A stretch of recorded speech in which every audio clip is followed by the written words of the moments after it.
A new study published in the New England Journal of Medicine finds that obesity is not an epidemic that has subsided. In fact, it has gotten worse and the trends are really alarming.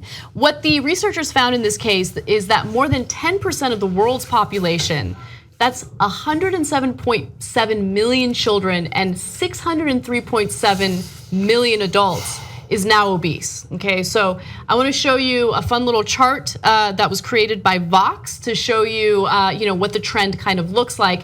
And if you look, since the 1980s, there has been an upward trend for every demographic, men, women, and children.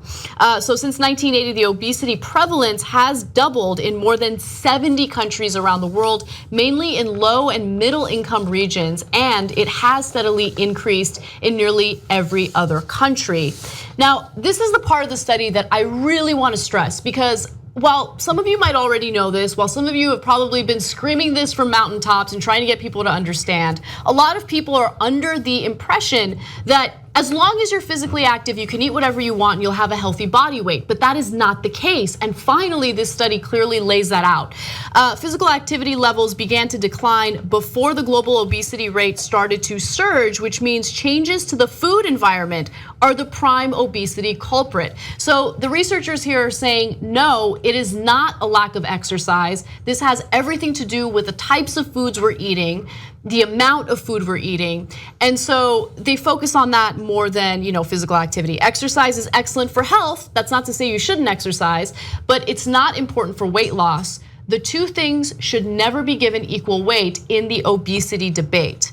Now, a few more details for you guys before you jump in. The researchers estimated that a high body weight contributed to 4 million deaths globally, or 7% of the deaths from any cause in 2015.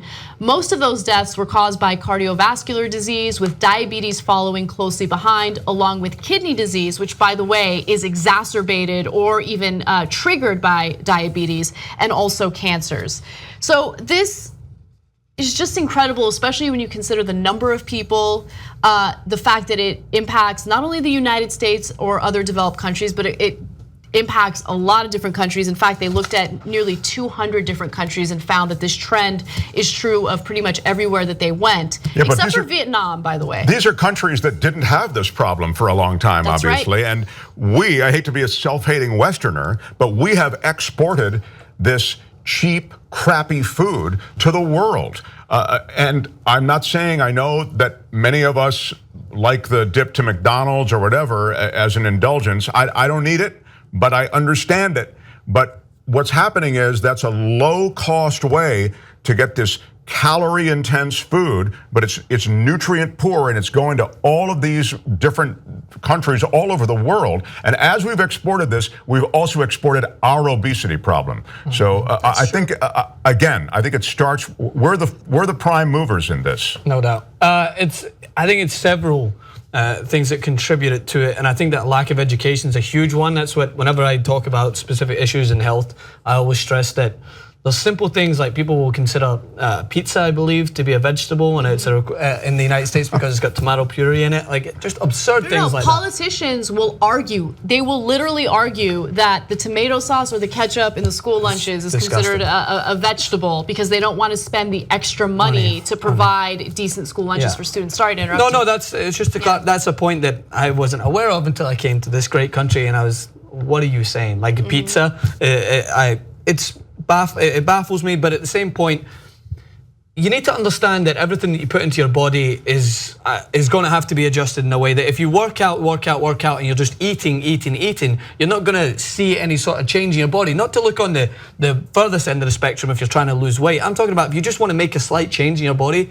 I could go to the gym for months, but if I go and eat crap every single day, I'm going to get worse. Nothing's going to change. I don't care if I'm running 5-6 miles a day, because it's all about understanding what your body needs in order to get healthier, in order to adjust. And that starts with education from a very early age. Telling kids that, you're eating an odd McDonald's once in a while is not going to kill you, but you have to be having cooked meals that are making sure that is not a means to go and get fast food to try and avoid going and getting some groceries and cooking your own food. And it's about understanding that the quicker option is not the easy alternative, which people try to say, oh, go to McDonald's, it's really quick, just go there, it's only $1. That's not an easy alternative. I have so much to say about this, and I do want to continue this conversation during our post-game show. So if you are a member, you can check that out. If you're not, you can go to tytnetwork.com/join to become a member. But one thing that I do want to emphasize is, yes, education is part of it, but I do believe that another part of it, and I consider myself pretty educated when it comes to health, right, and what to do to keep myself healthy. Dude, sometimes though, I mean, you're so overworked and you're so stressed out, and the idea of me going to a grocery store after work and dealing with people, okay? Yeah, but there are like, it's inconceivable to me. So sometimes I want that quarter pounder of cheese, and quarter pounder with cheese, quarter pounder of cheese. So I think a lot of people also relate to that. You don't like ads? I hear you, brother. You know how you can avoid ads for the Young Turks? Become a Young Turks member and get all the content ad-free. tytnetwork.com/join.